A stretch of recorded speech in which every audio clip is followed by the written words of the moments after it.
नमस्कार दोस्तों, स्वागत है आपका अपने प्लेटफॉर्म एनसीईआरटी बाय विक्रम पर। जैसा कि आपको पता है कि आपकी कक्षा के हर सब्जेक्ट इस प्लेटफॉर्म पे पढ़ाए जा रहे हैं, दोनों मीडियम में, हिंदी व इंग्लिश में। तो आपको जो भी सब्जेक्ट पढ़ना है, आपकी ही क्लास का नहीं, आने वाले क्लासों की भी प्लेलिस्ट आपको मिल जाएगी। तो प्लेलिस्ट में देख के आप कोई भी विषय पढ़ सकते हैं, वहाँ पे आपको सारे वीडियो अरेंज किए हुए मिल जाएंगे। और ये वीडियो बनाए गए हैं स्पेशल साथी अध्यापकों के लिए, ताकि वो बच्चों को अच्छी तरह से लिखवा सके और समझा सके भी। ठीक है, समझाने की कोशिश मैं भी पूरी पूरी करता हूँ, लेकिन कोई कमी रहती है तो वो स्कूल में समझा सके। तो चलिए अब हम स्टार्ट करते हैं हमारा आज का टॉपिक। हमारा आज का टॉपिक है जो आपका लेसन नंबर 4 है, उसके क्वेश्चन आंसर समझने हैं। और आपको पता है कि लेसन नंबर 4 है आपका, वो टाइमलाइन पे आधारित है। भाई किस पे आधारित है? टाइमलाइन पे, समय रेखा पे आधारित है। सारी बातें उसमें समय रेखा की बता रखी, क्या समय रेखा होती है और किस प्रकार से हम यूज कर सकते हैं। तो यदि आपने अध्याय नहीं पढ़ा, चैप्टर नहीं पढ़ा लाइन वाइज लाइन, तो चैप्टर अवश्य पढ़ें। आपको चैनल की प्लेलिस्ट में जाइए, वहाँ पे आपको चैप्टर भी लाइन वाइज लाइन पढ़वा दिया गया है। तो चलिए अब हम शुरू करते हैं हमारा क्वेश्चन में। How do we calculate the historical period?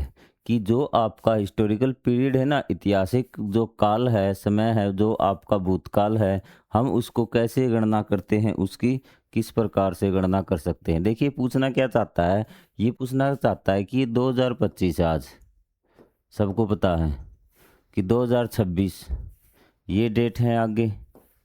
ठीक है, यही चलेंगी। तो यहाँ पे क्या होगा कि कहीं ना कहीं 2020 भी होगा, कहीं ना कहीं 1000 भी होगा, और कहीं 500 भी होगा, और कहीं 1 भी होगा। इसके बाद वाले को हम क्या बोलेंगे, इन दोनों में डिफरेंस कैसे करेंगे? फिर आपका 100 भी आएगा, फिर आपका 200 भी आएगा, फिर आपका 300 भी आएगा। माइनस तो हम बोल नहीं सकते। तो ये कहता है कि ये 100 और जो ये 100 है ना, इसमें क्या डिफरेंस है, कैसे हम इसका पता लगाएं, ये बात पूछ रहा है। इस समय रेखा को आपको इसका आंसर में बताना है भी। ठीक है, तो आप एग्जाम में अगर क्वेश्चन आता है तो समय रेखा का डायग्राम जरूर बनाएं, क्योंकि डायग्राम का, चित्र का बहुत ज़्यादा महत्व होता है।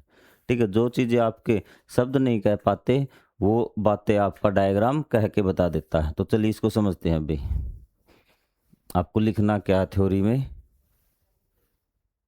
We calculate the historical period through a time line भी। तो इसने कहा कि हम जो कैलकुलेट करते हैं हिस्टोरिकल पीरियड, जो आपका भूतकाल का समय है, एक टाइम लाइन के द्वारा कैलकुलेट करते हैं। वो टाइमलाइन आपकी इस प्रकार होती है। ये timeline helps in understanding events in the sequence. जो आपकी टाइमलाइन है वो क्या करती है, हमारी सहायता करती है कोई भी इवेंट्स, जो आपकी घटनाएं हुई हैं, उनको एक सीक्वेंस में समझने की भी। सीक्वेंस में कैसे? जैसे कोई भी पीछे घटना हुई है भी, ठीक है, कि आपका मैं बात करूँ तो आपके राजा, आपको 4 राजा ही लिख देता हूँ कि भूतकाल में राजा हुए। ठीक है, तो हमें पता है कि एक राजा अजातशत्रु था, एक राजा आपका अशोक था, एक समुद्रगुप्त था, और एक पृथ्वीराज चौहान। तो आपको टाइमलाइन के अनुसार पता चला कि इनमें से सबसे पहले अजातशत्रु था, उसके बाद अशोक था, उसके बाद समुद्रगुप्त, और उसके बाद पृथ्वीराज चौहान। यदि टाइमलाइन नहीं होती तो आप क्या होते, आपको पता ही नहीं चलता कि कौन सा राजा पहले आया, कौन सा बाद में। सभी घटनाएं हम क्या करते हैं, एक सीक्वेंस में याद कर लेते हैं कि किसके बाद क्या हुआ था। Generally the Gregorian calendar is used, कि आमतौर पर जो आप कैलेंडर यूज करते हैं ना, ग्रेगोरियन कैलेंडर ही बोलते हैं इसका, जो आपकी 21 मार्च, 20 मार्च, 20 फरवरी, जनवरी, फरवरी, मार्च, ये महीने हैं, ये कैलेंडर यूज किए जाते हैं भी। In which the years before the birth of Jesus Christ are called BCE। जिनमें क्या है कि जो साल, अब इसकी बात हो रही लाइन की, कि यहाँ पे आपका क्या हुआ था, जहाँ पे 0 आता है ना, 1 आता है, ये आपका 2027 हो गया। यहाँ पे कहीं ने 1 आएगा। अब बैक में यहाँ पे जीसस का जन्म हुआ था, और ये कह रहा है कि इन दिस कैलेंडर भी, ठीक है, in which the year before the birth of Jesus, कि जो साल जीसस के जन्म से पहले की है ना, तो क्या करते हैं हम, called BCE, before common era लिखते हैं, and the years after called CE, और उसके जन्म के बाद हम CE लिखते हैं, कॉमन ईरा। ठीक है, ये चीज़ क्लियर हुई। For counting dates concept such as century, 100 साल के लिए हम यूज करते हैं, एंड मिलेनियम, 1000 सालों के लिए हम यूज करते। फॉर एग्जाम्पल गौतम बुद्ध का जो जन्म हुआ था 560 BCE हुआ था, मतलब बिफोर कॉमन ईरा हुआ था। आपको ये बात समझ में आई? ये बात आपकी मेन है, ठीक है। इन ये कहता है in which the years before the, हम जनरली आमतौर पर ग्रेगोरियन कैलेंडर यूज किया जाता है, जिसमें इन विच, जिसमें the years before the birth of Jesus Christ are called BCE, जिसमें कि वो साल जो जीसस के जन्म से पहले हैं उनको BCE कहा जाता है, बिफोर कॉमन ईरा। क्लियर हुआ? तो ये चीज़ आपको बतानी पहले क्वेश्चन में, ठीक है। ये आप बता देंगे कि फॉर एग्जाम्पल गौतम, आपको देखते ही पता चल गया ना 560 BCE कब की बात है ये, कि गौतम जो आपका ईसा मसीह है उनके जन्म से पहले की ये बातें हैं।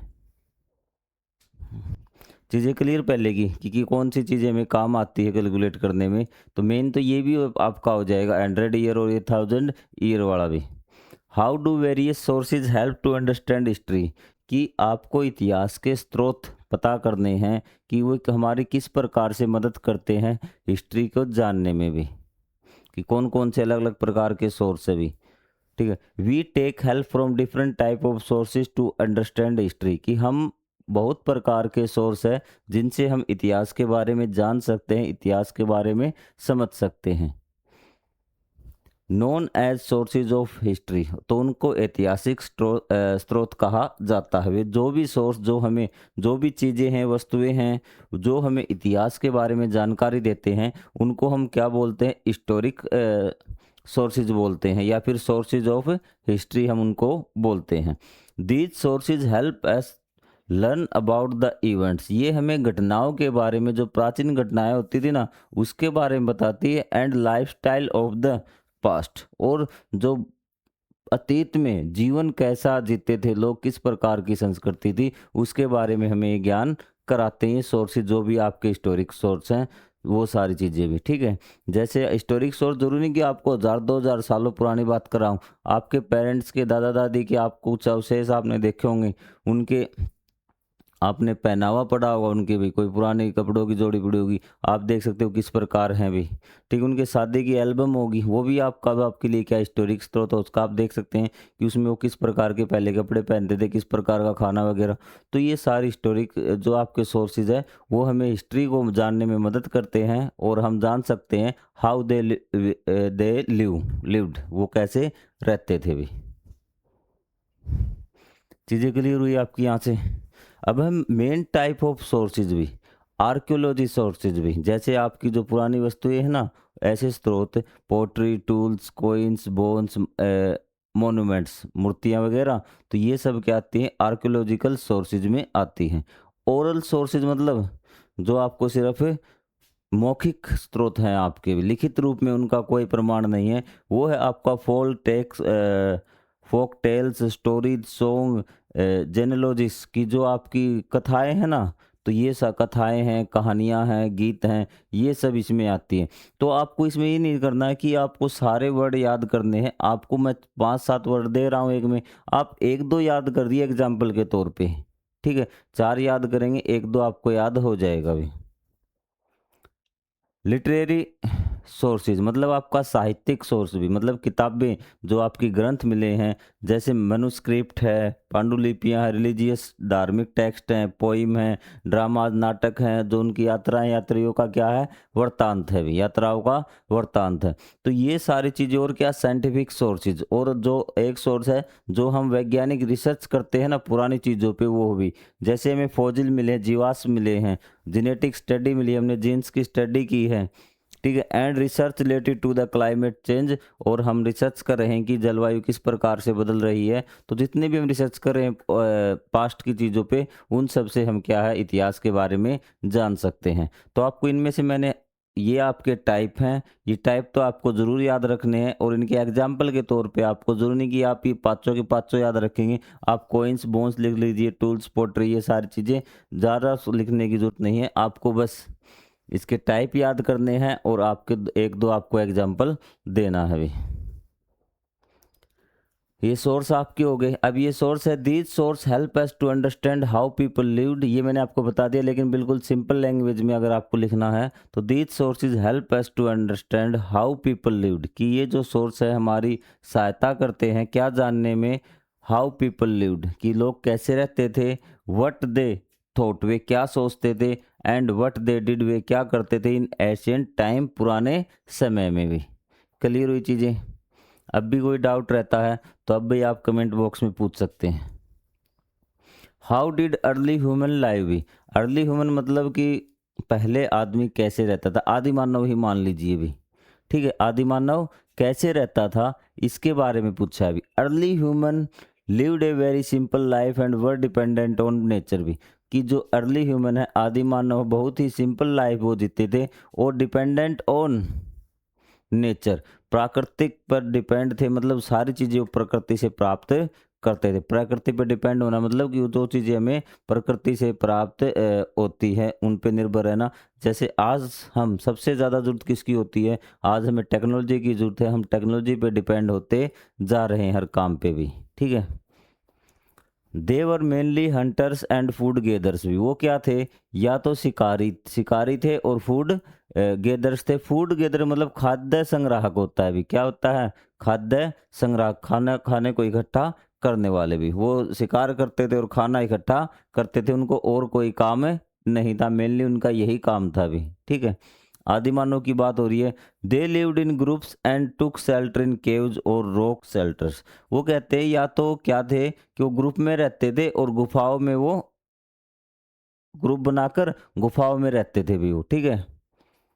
रॉक शेल्टर भी सेम वही बात है कि जो चट्टानों के बीच में गुफा बन जाती है ना, एक तो केव होती है, केव ऐसे मतलब वो गुफा होती है, और जो आपकी रॉक शेल्टर है ना, उसका आप मान लीजिए कि दो चट्टानें मिलने से कोई ऐसा स्थान मिल गया जहाँ आप नीचे रह सके, वो वाली बात यहाँ पर है। They made tools and weapon from stones, कि वो अपने टूल्स मतलब औजार और हथियार, टूल्स और वेपन किससे बनाते थे, स्टोन से बनाते थे, पत्थरों से बनाते थे। दे पेंटेड ऑन केव वॉल्स, कि उन्होंने जो गुफाएं थी उनकी दीवारों पर चित्रकारी की। They learn to use fire, उन्होंने आग को प्रयोग करना सीख लिया था, ठीक है, कैचअप फायर भी बोल सकते हैं आपकी, वो आग को जलाना सीख गए थे। ग्रेजुअली दे स्टार्टेड फार्मिंग, और धीरे धीरे, अब देखिए मैंने यहाँ से स्टार्ट किया है और धीरे धीरे उनकी विशेषता में बताता हुआ बढ़ता हुआ आ रहा हूँ, इसी प्रकार आपको आंसर करना। फिर they started farming domesticating animals, एनिमलों को उन्होंने पालना स्टार्ट कर दिया, खेती स्टार्ट कर दी। एंड बिल्डिंग परमानेंट होम्स, और वो परमानेंट घर बनाने लगे भी, ठीक है। ये नहीं कि वो गुफाओं में रहते थे और हमेशा एक स्थान से दूसरे स्थान तक घूमते रहते थे, बाद में धीरे धीरे इस प्रकार से चीज़ बढ़ रही हैं। कोऑपरेशन सहयोग, एक्सचेंज ऑफ गुड, वस्तुओं का आदान प्रदान मतलब व्यापार, and community life began to develop in society, तो और ये धीरे धीरे ये सब चीज़ें उसने स्टार्ट डेवलप करनी स्टार्ट होगी, मतलब वो सभ्य होता गया धीरे धीरे भी। पहले क्या था, असभ्य, असभ्य आदमी क्या है, जिसको दूसरे की कोई चिंता न हो, कुछ होता रहे कुछ जाता रहे, उसे प्रकृति की चिंता है न किसी और चीज़ की है, खाना है और पीना है, साफ सफाई की कोई से टेंशन नहीं है। तो स्टार्टिंग में ये ऐसा ही था हमारा आदि मानव भी, असभ्य। तो धीरे धीरे अब यहाँ से क्या, जैसे जैसे उसने मिलके रहना खेती करना स्टार्ट कर लिया, अब यहाँ से वो सभ्य होता जाएगा, और वो आपकी सभ्यता, पहली सभ्यता आपको पता है हड़प्पा सभ्यता है भी। ये थे आपके इंपॉर्टेंट क्वेश्चन जो अध्याय के स्टार्टिंग में दिए गए थे। अब हम करते हैं अभ्यास के प्रश्न उत्तर भी, जो आपके लेसन समाप्त होने के बाद मिलते हैं। Right the story of your family, आपको क्या करनी है कि अपने परिवार की या फिर अपने विलेज की, if you live in using the available historical place, यदि आप गांव में रहते हैं तो जो भी आपको हिस्टोरिकल अपने परिवार के बारे में या अपने गांव के बारे में कुछ भी जो हिस्टोरिकल जानकारी मिलती है उसके आधार पे आपको हिस्ट्री लिखनी है अपने परिवार की या फिर अपने गांव की। तो आप कैसे ये प्रोजेक्ट कंप्लीट करेंगे, तो मैं आपको बताता हूँ। सबसे पहले आपको सोर्स ढूंढने हैं आपको हिस्ट्री के भी। इसने क्या कहा है,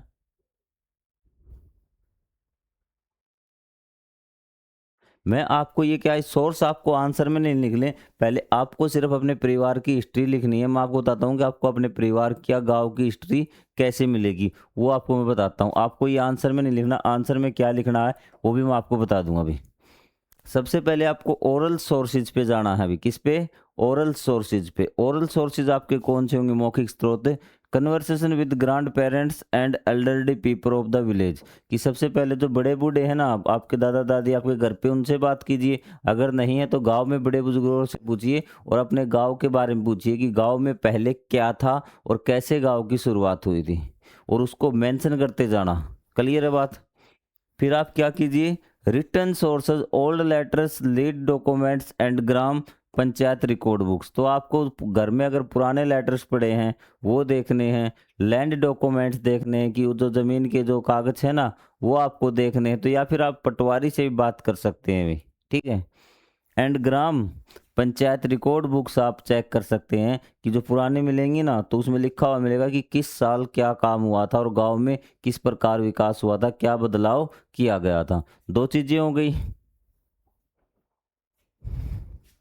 फिर फिजिकल सोर्सेज मतलब भौतिक स्रोत कौन से हैं? ओल्ड वेल्स, कि आप जो पुरानी जगह है वहाँ पे जाके देखिए कि जो कुएं हैं वहाँ पे जाके देखिए, आसपास लोगों से उन कुओं के बारे में पूछिए, या हो सकता है वहाँ आपको शिलालेख मिल जाए कि किस समय ये बनवाया गया था। टेम्पल्स, एशियंट हाउस, पुराने घरों के बारे में जाइए।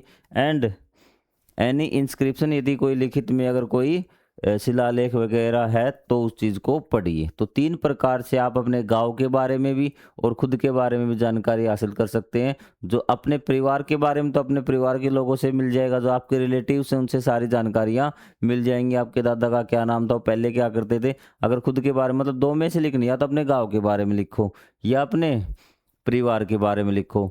तो हम चलते हैं पहले कि आपको ये पता लगे कि कैसे आप जानकारी इकट्ठा कर सकते हैं। और मैं ये कहता हूँ अपने एक्सपीरियंस के आधार पे आप खुद के गांव के बारे में लिखें। ज़रूर इकट्ठा करें गांव के बारे में जानकारी, या अपने परिवार के बारे में जानकारी आपको ज़रूर होनी चाहिए। तो आपको लिखना कैसे ही देखिए भी। सबसे पहले हम देखते हैं, अगर यदि हमें अपने परिवार के बारे में लिखना पड़े तो हम किस प्रकार से लिखेंगे। आपको अपने खुद के परिवार के बारे में लिखना, या हमें वैसे ही कॉमन एग्जाम्पल लिया है, summary of the family history भी। Our family has been living in this village for about 90 years. कि पहले आपको लिखना है कि आपके गांव में आपका परिवार कितने सालों से रह रहा है, कि लगभग 90 सालों से, 100, 200, 400, 500। और अपने साथियों से चर्चा करना और फिर देखना कि किस प्रकार करना भी, ठीक है, कौन कितने समय से रह रहा है। My great grandfather settled here around 1930 भी। कि वो जो मेरे दादा के दादा आए थे वो कब आए थे? 1930 में आए थे, ठीक है। At that time there was no electricity. कि वो गांव में आए उस टाइम क्या थी कि इलेक्ट्रिसिटी, बिजली नहीं थी। People use to oxen for farming. कि जो खेती के लिए क्या है वो बैलों का प्रयोग करते थे भी, ऑक्स, ठीक है। ये चीज़ें क्लियर हुई आपकी। अब ये आपको अपने परिवार के बारे में हिस्ट्री लिख दी, या फिर आप और भी लिख सकते हैं कि माई ग्रांड फादर क्या थे, मिलिट्री में थे, या फिर वो एक टीचर थे, ठीक है। कि ये स्कूल इस साल में बना था, ठीक है। कहाँ वो पढ़ने जाते थे, किस प्रकार की खेती करते थे, कौन सी फसलें उगाते थे। तो आपके परिवार के बारे में बात लिखनी है। आपके रिलेटिव्स हैं, आपकी बुआ है, आपके फादर है, ग्रैंड पेरेंट्स है, वो आपको सारी चीज़ें बता देंगे। आपके आस पड़ोस बुजुर्ग हैं वो आपको बता देंगे भी आपके पूर्वजों के बारे में। तो उसके बाद बच्चे कहते हैं कि कुछ बच्चों को शर्म आती है कि सर फैमिली के बारे में नहीं, फैमिली के बारे में कोई बात नहीं करेंगे, फैमिली के बारे में बात नहीं करेंगे। तो आप गाँव के बारे में बात कर लीजिए। गाँव के बारे में आप क्या लिखेंगे, यहाँ से आपका आंसर स्टार्ट होता है, ठीक है। पहले में तो मैंने बताया था कि आप आंसर निकालें, क्योंकि कोई प्रोजेक्ट ये है कि या तो परिवार के बारे में लिखो या गाँव के बारे में लिखो। History of the village, village का नाम आपने लिख दिया धनपुरा, लिख दिया ना, ठीक है। एस्टाब्लिश्ड मतलब उसकी स्थापना कब हुई, कि अबाउट 150 ईयर्स एगो, या फिर 200 साल पहले, 400 साल पहले, 1000 साल पहले। एज टोल्ड बाय एल्डर्स, जैसा कि आपको बुजुर्गों ने बताया था कि आपका गांव कब बसा था, कब उन्होंने वहां पर रहना स्टार्ट किया था भी। मेन ऑक्यूपेशंस, मेन ऑक्यूपेशन मतलब मेन रोजगार क्या करते हैं वहाँ के लोग। तो फार्मिंग, एनिमल रियरिंग मतलब कि जानवरों को पालना भी, ठीक है। एनिमल हस्बेंड्री आप कर सकते हैं यहाँ पे। इम्पोर्टेंट प्लेस कौन से हैं आपके गांव के भी? राम टेम्पल है, ओल्ड पॉन्ड पॉन्ड है, विलेज मीटिंग प्लेस है, सचिवालय, चौपाल जिसको बोलते हैं, where gatherings are still held, की आज भी गैदरिंग होती है भी, ठीक। ओल्ड पॉन्ड है जो आज सूख गया है, ये लगभग क्या है, लगभग 100 साल पुराना है। तो इस प्रकार से आपको गांव के हिस्ट्री के बारे में लिखना है। ये किसने बनवाया था ये चीज़ आप लिख सकते हैं। कितना ही आपके गांव के बारे में तो खुद को आपको लिखना, गांव के बारे में से कम, और आपको इस चीज़ में इंटरेस्ट आएगा और बाकी साथियों से अपने गांव के बारे में तुलना करना भी, मतलब लड़ाई झगड़ा नहीं करना हमारे गांव में ये है ये, बस आपको देखना है कि कौन कितना पुराना गांव है, क्या क्या चीज़ें, उस गांव में बिजली कब आई थी, आपके गांव में बिजली कब आई थी, पानी की लाइनें हैं या नहीं। तो इस प्रकार से आपको कर सकते हैं भी। अब कहता है कि can we compare historians with detectives भी, जो आपके इतिहासकार है ना, ठीक है, जो इतिहास को एक कड़ी से दूसरी कड़ी पे जोड़ते हैं, और एक होते हैं एजेंट व आपके डिटेक्टिव जासूस जिनको बोलते हैं। Give reasons to support your answer, क्या इन दोनों को थोड़ा सा हम कंपेयर कर सकते हैं, तुलना कर सकते हैं इन दोनों की, कि जासूस और इनका काम एक जैसा है क्या, क्या कंपेयर करें इसकी तुलना भी। अब देखते हैं कि इसकी तुलना किस प्रकार से कर सकते हैं। देखिए आपका काम है क्वेश्चन को समझना कि क्वेश्चन में क्या पूछा गया है और क्या मैं बताना है। इंग्लिश ट्रांसलेशन आप कर लेंगे आराम से, याद तो आप कर लेंगे, ठीक है। स्क्रीनशॉट लेना, स्क्रीनशॉट ले लीजिए, और क्वेश्चन समझ में नहीं आता तो आप बता दीजिए सर हमें क्वेश्चन समझ में नहीं आया, एक बार दोबारा समझा दो। जब नेक्स्ट लेसन आएगा, कंप्लीट हो जाएंगे अध्याय, फिर मैं आपको बिल्कुल जो क्वेश्चन ये कहोगे इसका आसान आंसर करवा दो, आसान भी करवा दूंगा। एक बार आप आराम से समझिए तो सही। यस टू सम एक्सटेंट भी, मतलब हाँ कुछ हद तक, इसका मतलब क्या हुआ कि कुछ हद तक। Yes to some extent we can compare historians with detectives, कि हम जो इतिहासकार है ना उसको डिटेक्टिव के साथ क्या कर सकते हैं, तुलना उसकी कर सकते हैं कुछ हद तक भी, पूरे पूरे नहीं, बिल्कुल एक जैसे नहीं। अब क्यों कर सकते हैं? Because both collect clues and evidence, understand the past event और सिचुएशन, दोनों क्या है, सबूत हैं, वो इकट्ठा करते हैं, सबूत लगा लीजिए या सुराग लगा लीजिए, ठीक है। तो वो दोनों क्या हैं, सबूत इकट्ठा करते हैं पास्ट की घटनाओं के बारे में जानने के लिए भी, ठीक है। क्योंकि जासूस को भी क्या है, कोई आपको केस सुलझाना है, ठीक है, तो उसमें क्या करेगा, वो ढूंढेगा कि मर्डर किसने किया है, किसने चोरी की है, तो उस प्रकार वो पुरानी घटनाओं के बारे में क्लू इकट्ठा करेगा। और जो आपका इतिहासकार है वो भी क्या, पुरानी चीज़ों के बारे में ही देखेगा भी, ठीक है। वो क्या है, किसी घटना के क्या करता है, वो भी सबूत इकट्ठा करता है, कली हुई चीज़ें, ये उनका काम आपने बता दिया किस प्रकार एक जैसा। फिर रीजन देखते हैं, रीजन क्या है भी। फाइंडिंग क्लूज, एक तो just as detective look for evidence of a crime, historian collect, इसने कहा कि जैसे आपका डिटेक्टिव लुक फॉर एविडेंस किसके लिए वो सबूत ढूंढता है, क्राइम के लिए, मतलब क्राइम की जांच के लिए उससे संबंधित वो क्लू ढूंढता है, एविडेंस ढूंढता है, एविडेंस मतलब सबूत। हिस्टोरियन कलेक्ट ओल्ड डॉक्यूमेंट, उसी प्रकार जो आपका हिस्टोरियन है, जो इतिहासकार है, आपके पुराने डॉक्यूमेंट्स जो आपके रिमेन्स मतलब जो अवशेष हैं, पुरानी चीज़ें हैं, सिक्के हैं, बुक्स हैं and painting to gather information about the past, वो भी क्या करता है, ये सब चीज़ें ढूंढता है इतिहास की जानकारी लेने के लिए, इतिहास के बारे में जानने के लिए। दोनों हो गए थोड़ा थोड़ा सेम सेम, बिल्कुल सेम नहीं कह सकते। एनालिसिस एंड कंक्लूजन, अब है इसका कि इस बारे में हमने देख लिया कि उनका काम सेम है और ये काम किस प्रकार से हमें ये बता दिया। अब हम इसका निष्कर्ष बताते हैं, निष्कर्ष क्या है इस बात का, क्या हम उनको कंपेयर कर सकते हैं या नहीं कर सकते। Detective analyse clues to reach conclusion, similarly historian study available evidence deeply to explain past event, कि जो डिटेक्टिव है वो क्या अपने क्लूज का विश्लेषण करता है टू रीच कंक्लूजन, कि किसी निष्कर्ष पर निकलने के लिए कि उसने ये चीज़ की थी या की नहीं, कंक्लूजन अबाउट ए क्राइम, ठीक है, क्राइम के बारे में।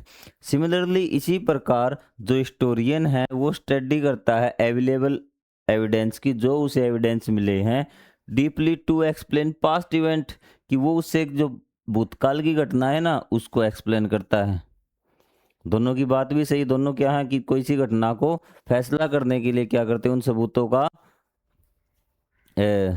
ये एनालाइज करते हैं और किसी कंक्लूजन पर पहुंचते हैं भी। यहाँ तक दोनों चीज़ें, तीनों चीज़ क्या थी, सेम आपकी होगी भी, दो चीज़ें।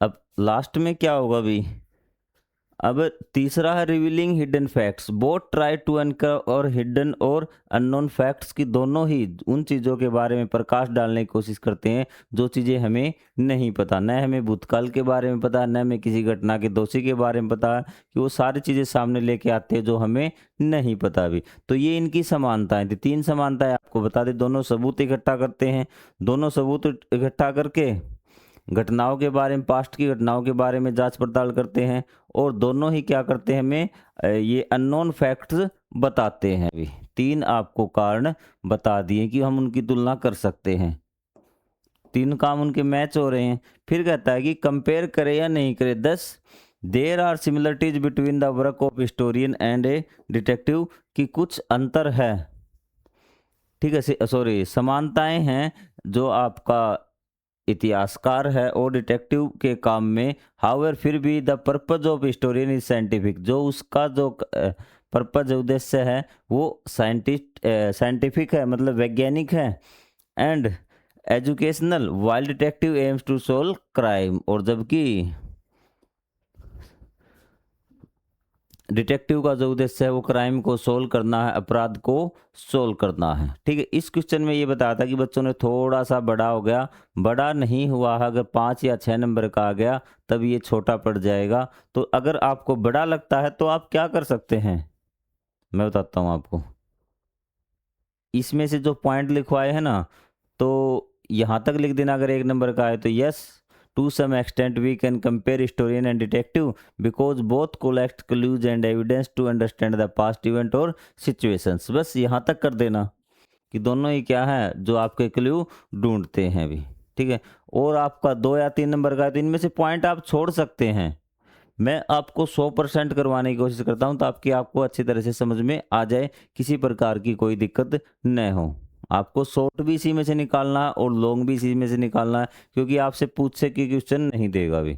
अभी आपको दिखाया अभी, arrange the following dates in chronological order. ये आपको क्या है कि इतिहास की रेखा पर बनानी है। तो अब देखिए भी, अब इसमें ये क्वेश्चन आपको पेपर में देगा टीचर भी, क्योंकि ये आसान भी है और मुश्किल भी है।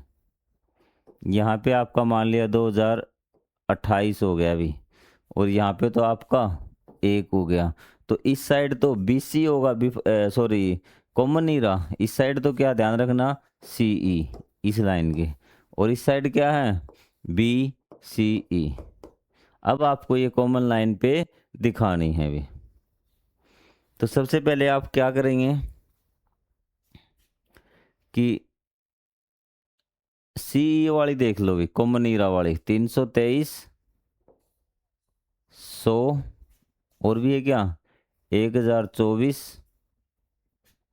और 2024। तो सबसे पहले याद रख जाओ, 2024 ये आपकी हो गई, फिर आपकी 1024, 1024 यहाँ कर दो भाई, 1024, उसके बाद 100, 100 आपकी कर दी, फिर 323, ये लिख दिया आपने। CE वाली ऐसे लिखनी है। फिर आपको आ जाइए भी BCE वाली, इस साइड आएंगे 323, यहाँ पे 323 BCE, ये कंप्लीट आपकी। फिर 100 आपकी यहाँ हो जाएगी, ठीक है। फिर आपकी 1900, आप पीछे आइए, यहाँ आपकी 1900 BCE हो जाएगी, होगी ना कंप्लीट, ये आपकी होगी भी।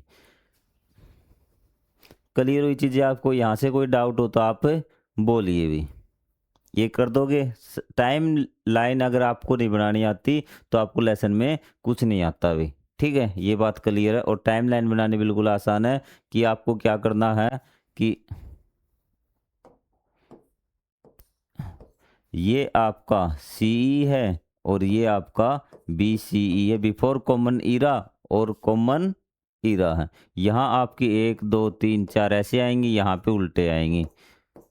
जो आपको BCE लगे वो इस साइड लिखने और वो इस साइड लाइन चलानी, बात सिंपल है अभी, ठीक। अब आगे देख क्या कहता है, ये कुछ आपको एक्सरसाइज टाइप दे रखी है क्योंकि बच्चों ने कहा था सर ये भी करवा करो, सारी चीजें भी, कुछ मत छुड़वा करो, लेसन में कंप्लीट भी। ये कहता है कि चंद्रगुप्त जो राजा था 320 बीसी में पैदा हुआ भी। Identify the century and how many years after Buddha birth that was, कि कितने साल बाद जो बुद्ध के वो उसका जन्म हुआ था भी। ध्यान से देखना, आप समय लाइन आप देखना आप, कि यहाँ पे मैं बना रहा हूँ, ये हो गया अभी, ठीक है। कौन से में जन्म हुआ उसका? 320 में। ये हमने शताब्दी बना लेते, शताब्दी पूछा तो 100, 200, 300 और ये 320। पहली शताब्दी, दूसरी शताब्दी सेंचुरी, तीसरी, और ये 320, ये 400 यहाँ होगी ना, तो ये आपकी कौन सी है? चौथी शताब्दी। मतलब चंद्रगुप्त का जन्म है वो आपका चौथी शताब्दी में हुआ था अभी। Chandragupta Maurya was born 320, this belong to the 4th century. यदि आपको समझ में ना आए तो बता देता हूँ कि ये जो 320 है ना, तो ये समझ के चला करो कि इतनी शताब्दी तो कंप्लीट हो चुकी है। अगर किसी भी ईयर में आपको लास्ट के 2 अक्षर छोड़ दिया करो भी, क्या छोड़ दिया करो? लास्ट के 2 अक्षर आप छोड़ देना ये, और ये देखना कि इससे आगे वाली शताब्दी चली हुई है। मुझे ये बताना कि 201 कौन सी शताब्दी चली हुई है, तो आपको पता है कि ये वाले छोड़ने हैं। 2 शताब्दी कंप्लीट हो चुकी है, तीसरी शताब्दी चली हुई है भी। क्लियर हुई बात? लास्ट के आपको 2 छोड़ने हैं, ठीक है। ये देखिए इसमें कौन सी शताब्दी चलेगी? 21 में। आपको तो लास्ट के 2 छोड़ दिए ना, यहाँ तो क्या बच गया? फिर 0 बच गया। मतलब पहली ही शताब्दी चली हुई है, एक भी शताब्दी कंप्लीट नहीं हुई है। क्लियर हुई चीज? यहाँ से कोई डाउट नहीं होगा बाकी से क्वेश्चन में। अब ये कहता है कि चंद्रगुप्त ये हो गया आपका 4th सेंचुरी से ये बिलोंग करता है, चाहे आप टाइम लाइन बना के इसको दिखा देना। फिर कहता है Gautam Buddha was born in around 560, कि गौतम बुद्ध का जो जन्म हुआ था वो 560 बीसीई हुआ था अभी, और ये 320 में हुआ था। तो आप क्या कर देना, दोनों का अंतर कर देना। देखिए कैसे, मैं आपको बता भी दूंगा। इनका जन्म कब हुआ था? 320 में भी। कब हुआ? 320 में। फिर आपका 400 होगा, फिर आपका 500, और फिर आपका यहाँ पे जन्म हुआ 560। तो कितने साल का अंदर हो गया? 60 यहाँ, 100 ये, और 80 ये। देखिए यही हो गया ना, 320 यहाँ के जन्म हो गया। ये सारे गैप मैंने आपको बता दिए भी। 8 और 6 14। तो कितने साल का अंतर हो गया? 240 साल का अंतर हो गया अभी, ठीक है। 560 से क्या आएगा? वापिस आएगा ना? आ रही बात समझ में? 61 62 63 ये आपका अंतर हो गया, तो 240 साल का दोनों में अंतर हो गया। इस प्रकार से आप निकाल सकते हैं कि उनमें कितना अंतर है। आपको लिख सकते हैं कि Chandragupta Maurya belong to the 4th century, he was born about 240 years after Buddha's birth, कि 240 वर्ष के बाद वो पैदा हुआ था अभी, ठीक है। या फिर आप सिंपल लिख सकते हैं कि Chandragupta Maurya belong to the 4th century and ये आपका बुद्धा बोर्न ऑन कौन सी सेंचुरी? 560 है ना, तो 5 तो हो चुकी, तो 6th सेंचुरी में हुआ था उसका जन्म, बीसीई, बिफोर कॉमन ईरा। ये मत भूल जाना, वरना आप से भी छोटे कर दोगे आप किसी पुराने आदमी को भी। निकाल लोगे ऐसे। चलो आगे वाला देखते हैं एक बार, का आपको आता है नहीं आता भी। Rani Laxmibai was born in 1828 common era. ध्यान रखना क्या है ये? Common era. अब आपको लाइन समझ में आ जाएगी। ये तो आपका सीई हो गया ना, और ये आपका बीसीई। इसने कहा कि ये 1828 यहाँ से हो गया आपका। विच सेंचुरी डेथ सी बिलोंग, कौन सी सेंचुरी से वो बिलोंग करती है? अब आप बता सकते हैं कि 1828 है ना, तो 18 तो क्या हो गई? कंप्लीट हो गई। 18 सेंचुरी या शताब्दी कंप्लीट हो गई। तो कौन सी सेंचुरी चल रही है? 19 सेंचुरी से वो बिलोंग करती थी। देखिए भी है ना मजेदार, कि 1801 से 1919 century, India got independence in 1947, therefore she was belong to 119 years before independence. ये आपको ये बताना कि कितने सालों पहले हुई। ये आप कर देंगे कि एक क्वेश्चन और पूछागा इसमें आगे। ये तो आपने सेंचुरी बता दी, कि 19th सेंचुरी से बिलोंग करती है। आगे कहता है कि how many years before India independence was she born, कि भारत का जो आज़ाद हुआ उससे कितने साल पहले हुई थी। तो 1947 में तो इंडिया आज़ाद हुआ था और 1828 में ये पैदा हुई थी। तो आप घटा देंगे, माइनस कर देंगे भी। क्लियर चीज़ें?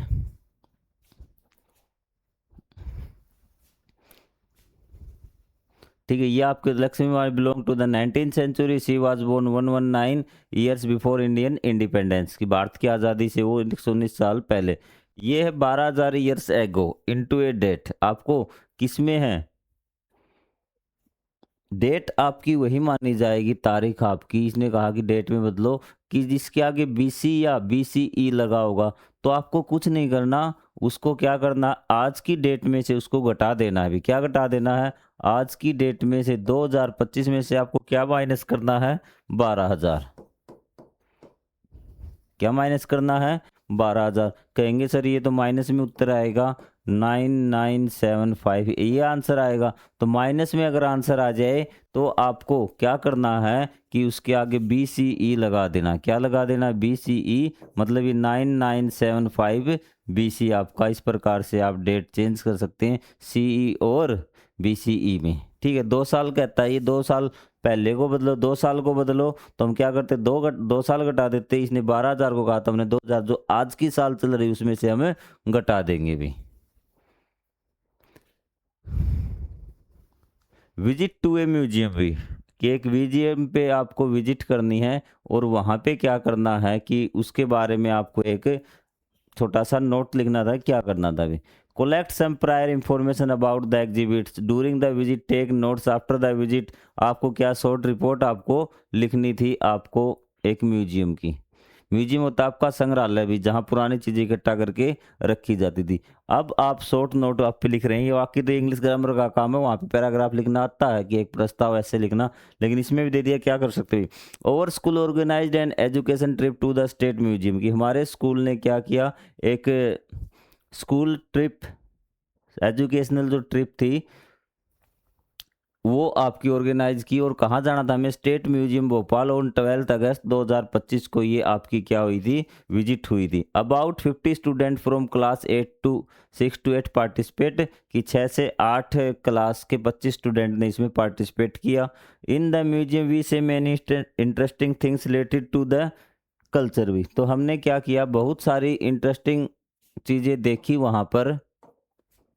ठीक है, related to history, culture and art, की कला व आर्ट मतलब कला और संस्कृति और इतिहास से संबंधित। एक आधा वर्ड याद नहीं है तो उसको रहने देना, बिल्कुल डिट्टो आपको याद नहीं करना, जो चीज़ याद रहे वह लिख देना भी। Artefacts from the Harappa civilisation, pictures of freedom fighters and displays for of tribal lifestyle, की उनकी जो थी आपकी, जो इन सभी चीज़ों की वो बारे में वहाँ पे प्रदर्शनी लगाई गई थी। किसके बारे में थी, फ्रीडम फाइटर्स के बारे में थी, थी हड़प्पा जो सभ्यता थी उसके बारे में थी, जो आपके ट्राइबल लाइफस्टाइल है आपका जनजातीय जीवन उसके बारे में चीज़ें थी। जो आपको ये नहीं कि आपको ऐसे कैसे टापना भी, जो चीज़ें आपको याद रहें वही आपको करनी है। The most interesting section was sculpture art, तो इसने कहा कि जो आपकी मूर्ति कला थी ना वो शानदार थी वहाँ पे। Where we saw statues from the Gupta and Maurya period भी, हमने गुप्त काल के और मौर्य काल की क्या देखी, मूर्तियाँ वहाँ पर देखी। In the painting section there were art works by local artist, की वहाँ पे जो स्थानीय आर्टिस्ट थे उनका भी काम वहाँ पे साफ झलकता थी, उनकी बनाई हुई हमने पेंटिंग्स देखी।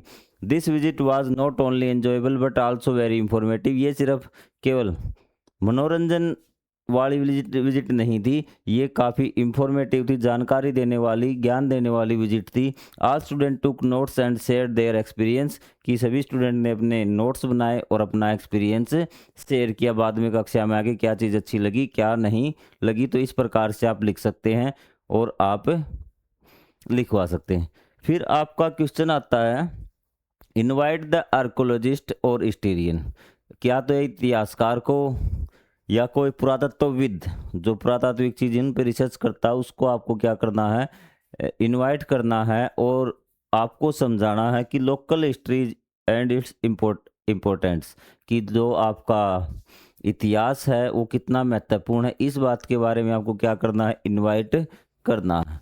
तो देखिए इनवाइट करने सबसे पहले तो आप उसका नाम लिखें, उसका एड्रेस लिखेंगे, ठीक है, टू, और आपका नाम एड्रेस आप लिख देंगी, फ्रॉम नीचे ही। बीच में आपको क्या करना है कि उसको इनविटेशन देना है कि सर हम ये हैं और आप इस स्कूल में पढ़ते हैं और हम चाहते हैं कि आप हमारे स्कूल में आइए। पहले हिंदी में समझा देता हूँ कि आपको कुछ चीज़ यादें रहें भी, आपके दिमाग में बस जाए, जब आपके पास खाली समय तो आप बताएं। और उस समय हम क्या करेंगे, हमारे स्कूल में एक सभा का आयोजन करेंगे जिसमें आपको बताना होगा कि आप कृपा करके आके बताएं। ऑर्डर नहीं दे रहे हैं आप कि उसमें आने का कष्ट करें और उसमें हमें समझाएं कि इतिहास किस प्रकार से महत्वपूर्ण है, तो उसके बेनिफिट हमें समझाएं। तो इस प्रकार से आपको लिखना है। तो सबसे पहले देखिए भी, टू लिखें, किसको लिखना, रिस्पेक्टेड, उसका आपको नाम लिखना उस व्यक्ति का जिसको आप लेटर लिखना चाहते हैं, और वो किस संस्था में काम करता है या नहीं करता है, या फिर उसका एड्रेस आपको लिखना है अभी।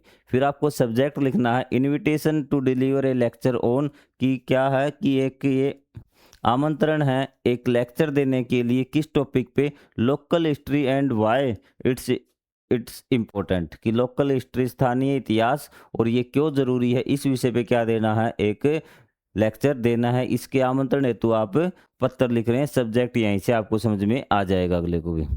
सर या मैडम जो भी हो भी, विद ड्यू रिस्पेक्ट, बड़े आदर के साथ, वी द स्टूडेंट ऑफ, आपका स्कूल नेम, कहाँ का स्कूल है, are constantly trying to understand the importance of history and archaeology भी। तो हम ये हिस्ट्री और आर्कियोलॉजी की क्या है फायदे, मतलब इसके क्या उपयोग है वो समझने की कोशिश कर रहे हैं अभी, ठीक है, इनका महत्व समझने की कोशिश कर रहे हैं। To achieve this goal we are organising a special lecture, तो इस गोल को अचीव करने के लिए, इस चीज़ को समझने के लिए हम क्या है, एक लेक्चर ऑर्गेनाइज करवाने जा रहे हैं। And we would be honoured to invite a learned and experience expert like you, और हम चाहते हैं कि आप आकर यहाँ पर भाषण दें ताकि हम चीज़ों को समझ सके, आप हमें बताएं। इसने कहा कि हम गर्व महसूस करेंगे भी, ठीक है, आप बड़े सम्मान के साथ इनवाइट करते हैं आपको भी कि आपसे सीखना चाहते हैं। We humbly request you to kindly visit our school and deliver an inspiring and informative lecture on the topic, और हम बड़े आदर के साथ या फिर विनम्र निवेदन करते हैं कि कृपया करके आप स्कूल में आए और एक लेक्चर डिलीवर करें on this point, local history and its importance. Your presence will help student understand, यदि आप आएंगे तो बच्चे समझ पाएंगे the past and feel proud and aware of their cultural heritage, और वो जो अपनी पुरानी सांस्कृतिक विशेषताएं हैं उनके बारे में वो बड़ा प्राउड फील करेंगे, वे सब जानकर बड़े वो गर्वित होंगे भी। Kindly grant us opportunity and inform us of your available date, तो उसने कहा कृपया हमारे जो अवसर है ना, ठीक है, तो प्रदान करें, और जब भी आपको समय हो आप हमें बताएं, उसके हिसाब से हम हमारा जो प्रोग्राम है वो ऑर्गेनाइज कर लेंगे भी। तो ये आपको नाम और सारी चीज़ें आपको आपका पद भर देना है भी, ठीक है। तो इसमें आपको क्या करना है कि पूरी लाइन नहीं, पूरी लाइन तो मैं इसलिए लिखवाता हूँ, बाकी 6 लाइनें हैं, 1-2 लाइन रह जाती तो भी कोई बात नहीं भी, ठीक है। तो आपको मोटा मोटी मैंने आपको सारे समझा दी, इसमें और भी क्या ट्रू फॉल्स कुछ तो और तो नहीं है, नहीं है। फिर भी आपको ऐसा लगता है कि सर हमें इस क्वेश्चन में थोड़ी सी दिक्कत है, तो आप पूछ लीजिए कि आराम से कि सर यहाँ पे दिक्कत होगी, और दिक्कत हो है तो मैं आपके लिए अवेलेबल हूँ 24/7। आप कमेंट बॉक्स में बता देना सर ये चीज़ हमें समझ में नहीं आ रही, तो वो मैं आपको बता दूँ। अगर आप यूट्यूब से देख कर रहे हैं तो आपके लिए बेस्ट प्लेटफॉर्म है, मतलब इसका मतलब आप पढ़ने वाले बच्चे हैं, टाइम पास करने वाले बच्चे यहाँ तक नहीं आएंगे भी, ठीक है। तो पढ़ने वाले बच्चों के लिए मैं पूरी पूरी सहायता करूँगा, जितना मुझसे पॉसिबल हुआ उतना मैं करूँगा। तो मिलेंगे नेक्स्ट अध्याय के चैप्टर में, नेक्स्ट अध्याय के क्वेश्चन आंसर में। तब तक के लिए जय हिंद, जय Bharat, thank you very much.